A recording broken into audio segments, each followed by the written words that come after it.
Welcome to this ELC AMX replay. We've got the pleasure of watching my clanmate Noki and a friend of his definitely not reroll in both of them in the ELC on this tier 7 match on Sand River. And the ELC is a really little fun light tank, and as well Noki's got 2 gun marks on his tank, so I guess he plays it quite a lot. It's a fun little light tank. It is a unique vehicle in World of Tanks. There's literally no other light tank like it, because this tank has got a... While the gun is traversable, it is fixed in place in the turret, and the turret can only rotate a couple of degrees to the left and the right. So you basically do most of the aiming initially with the movement of this tank. And at the start Noki's putting some spots in, and he's also trying to get up this ridge, and he will continue to try and do so for a while. I guess they were trying to do some of the mountain goating. Probably have been watching Xenelian's channel or something. But yeah, he keeps trying to get up that ridge for a couple of times, so the battle is a little bit slow to start. Myself, I've got the ELC as well on my main account, but I play mine mostly on my recruiter account for the T95E2 or whatever tank that you can get by it. But I've not really gone up to 3. I mainly play it for the ELC, for the lols. It's my stress relief account for if I'm sick of the high tier field teams on the main account. But I mean, the ELC is a lot of fun to play, and the main thing to keep in mind in general is that you have to keep this tank moving, because as you can see it has about 400 hit power. Well, it actually has 400 hit points, and a lot of the guns that you'll encounter, especially on tier 7, tier 8, can pretty much do 3/4 of your health and damage in one shot. So basically, I mean, if you get lucky, you survive one hit, but the next one will definitely kill you. So that's one of the reasons why you have to keep moving. Luckily it's a really flat vehicle as well, so I mean, keeping moving and generally using ridge lines everywhere will basically ensure that enemies can't really get a shot on you. As well, in World of Tanks, the aiming mechanics work in a sense that if you aim at an enemy, basically the game will automatically compensate in gun elevation for you to hit that enemy. That's why if you aim to a close object, your gun tends to jump up and down all the time, because the game is basically compensating for the differences in distance. So that's something you have to keep in mind if you shoot at enemies that only expose a little bit of their turret, for instance over a ridge. Your gun will fix on the turret, but as soon as they sort of disappear, your gun aims up into the sky, because it basically goes into infinite distance mode.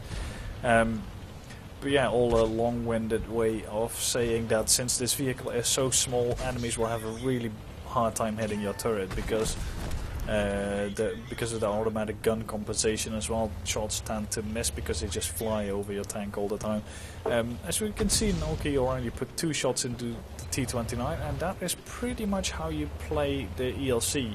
I mean, obviously, if you've got camo, you can try and snipe, or if you're static and the enemy is driving, like in this case, but most of the time you drive up to an enemy and you shotgun them in the face. That's the most effective way to play this tank, because then at least you also have the speed to get out of there in case something happens, or in case your shot bounces and the enemy is starting to focus you. AMX 12T is running away, and Noki is going up the hill. He sees 2 tanks coming in, he does the smart thing, he pulls back. No use engaging those 2 enemies, because he will just lose health, which is not something you want in this tank. As I mentioned, your health is the amount is pretty small, so you absolutely do not want to trade that lightly.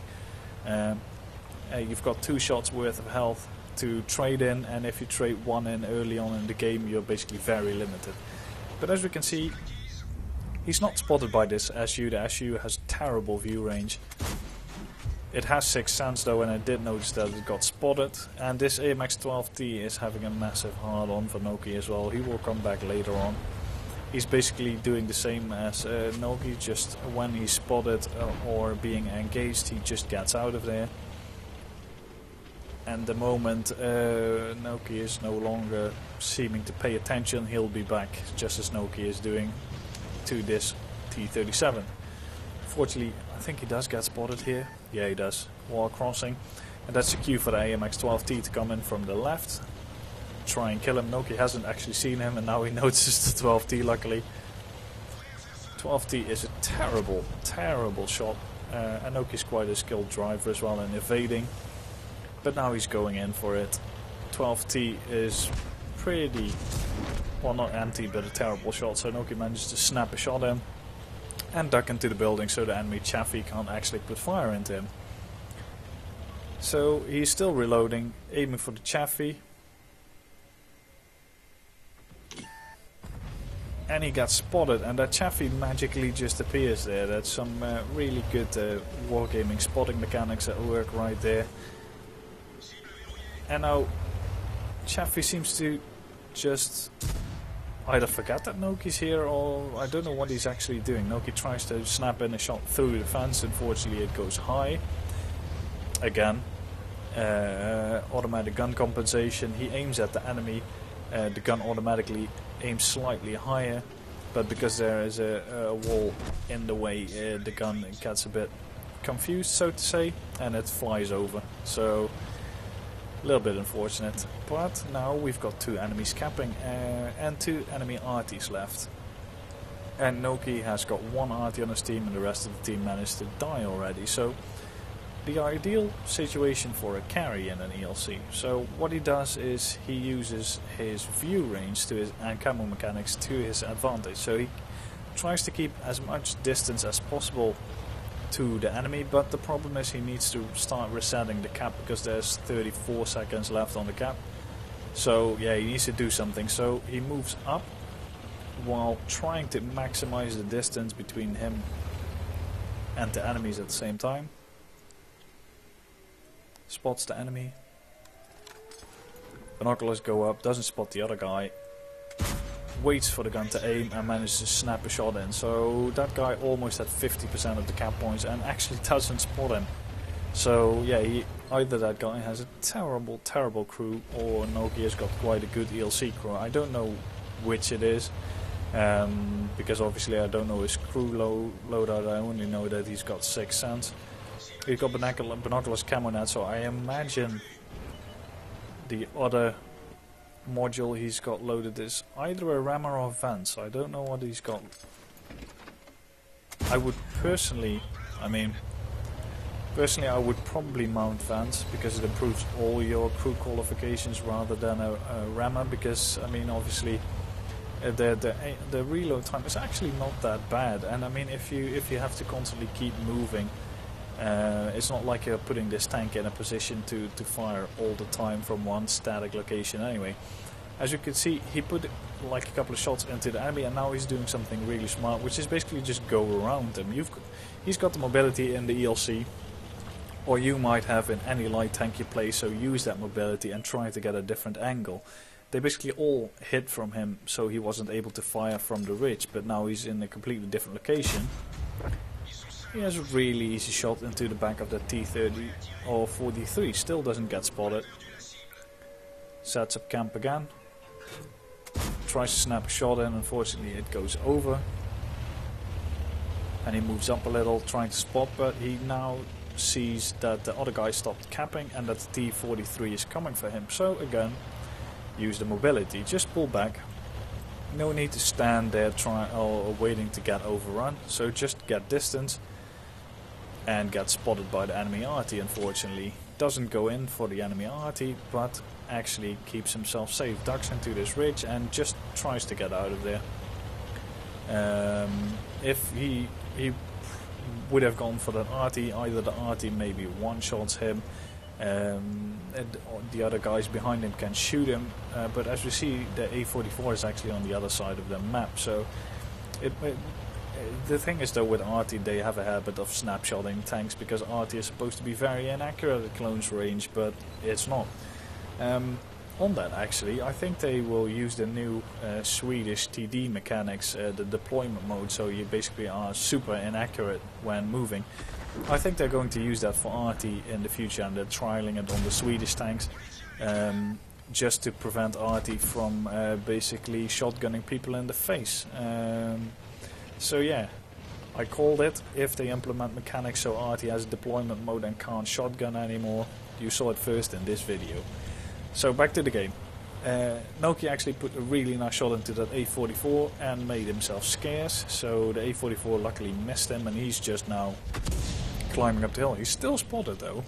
Or the RT is really super proficient at doing blind shots, but at the moment he's no longer spotted. He turns around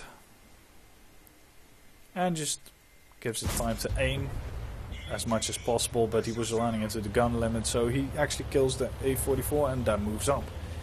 We don't know where the...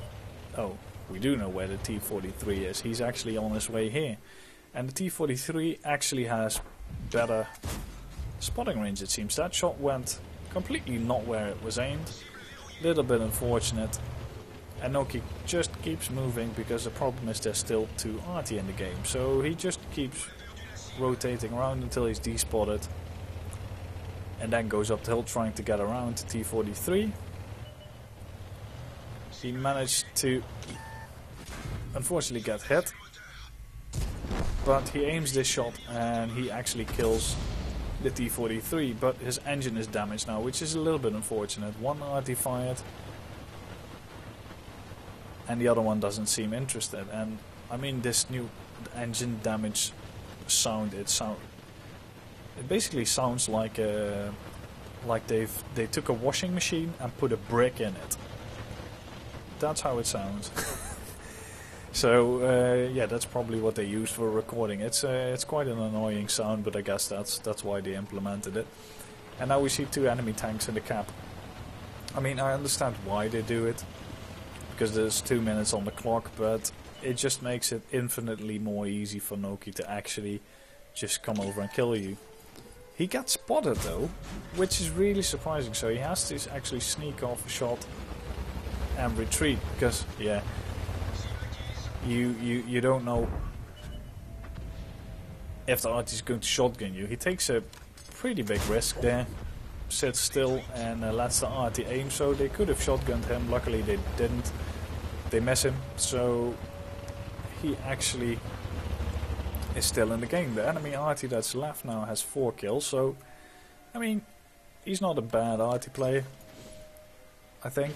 I don't have XVM installed, but if you can get 4 kills in a low tier RT with a lot of fast tanks, that's actually you're doing something right. Noki spots the RT again, reverses back up the slope, and this engine sound manages to spot the RT through the buildings and sneaks in the shot, but unfortunately doesn't kill the RT, but he does reset the cap, so that tells us that he actually did hit the RT. So the RT is a definite one shot now. So all he needs to do is to not come from the obvious direction, try and go around, trying to get as close as possible, especially with a damaged engine, because you don't have that much maneuverability left anymore with the damaged engine, and now he just needs to spot the RT. RT pulled back and he kills him. And here we see the battle results for Noki's battle in the ELC. Obviously he managed to get an ace tanker, but also an Orlix medal for killing 3 tanks 2 tiers higher than him.